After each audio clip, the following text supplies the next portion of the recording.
Hey, what is up, everybody? This is Steve Breach coming to you here today, driving on my way to work.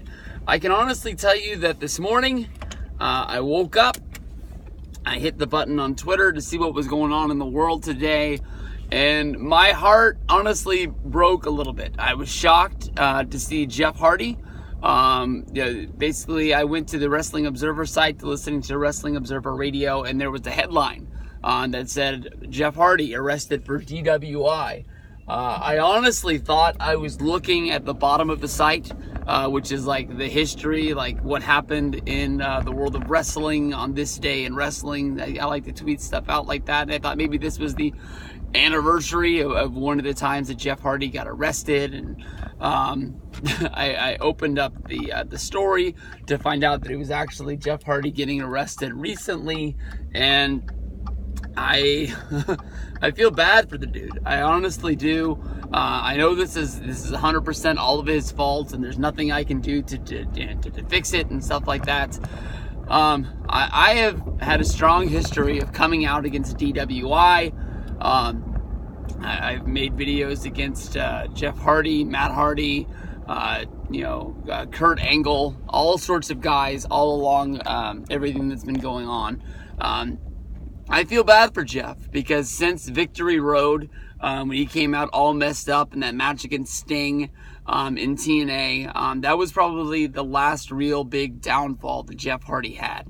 And since then, Jeff has really cleaned up his life, at least publicly. He's been a good husband. He's been a good dad. His name hasn't been in the papers basically at all. The guy worked hard, him and his brother both, to try and help out TNA the most they could before, basically packing up their bags, doing their thing with the Young Bucks and Ring of Honor, and then going to WWE. He's been in WWE for a year now. I know that, there was a lot of question marks about Jeff going back to WWE and wrestling on that kind of schedule, because in the past, when he had gotten in trouble, that was one of the reasons why he said he was getting in trouble, is because of the travel and because of the time, and just, I guess if I go back to his RF video shoot interview, he basically just talks about being bored. I almost ran it. I'm going to run it. Being bored with not knowing, what to do and this, that, and the other. Jeff's a good dude. I mean, honestly, of all the wrestlers that I've ever met, I've honestly met him, I think 3 times. I met him at a TNA show here in Sacramento. I met him at the Bound for Glory in 2013 trip that I went on to, where it seems like almost everything I did, I ran into Jeff Hardy that whole weekend, with us staying in the same hotel. And he was one of the nicest, most accommodating dudes.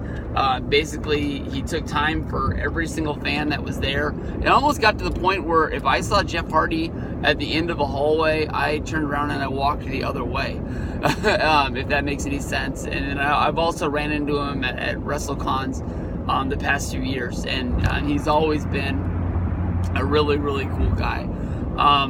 You got to feel bad for him. He's coming back. He's making his return. People are really excited about it because of what's going on with Matt Hardy and Bray Wyatt, and them filming stuff for the Final Deletion. There's rumors about, the Hardys wrestling as a tag team against the Bar at WrestleMania. We all know from the past, which isn't even that far away, that WWE doesn't really care about DWIs. A member of the Usos was just arrested a few months ago. He still wrestled at the pay-per-view, I believe the very next or the very same weekend. So we'll have to see what goes on from here. I'm hoping that it's just a bump in the road, and I'm hoping that it's not, something like the start of a downfall of Jeff Hardy. I root for this guy. He's not my favorite wrestler of all time, but I honestly know that this guy's a good dude. He's been involved in wrestling since he was 16, wrestling on Monday Night Raw and job matches. So You know this stuff is in his blood, and he cares about it as much as me and you. So we'll see what goes down with this one. It sucks that it happened.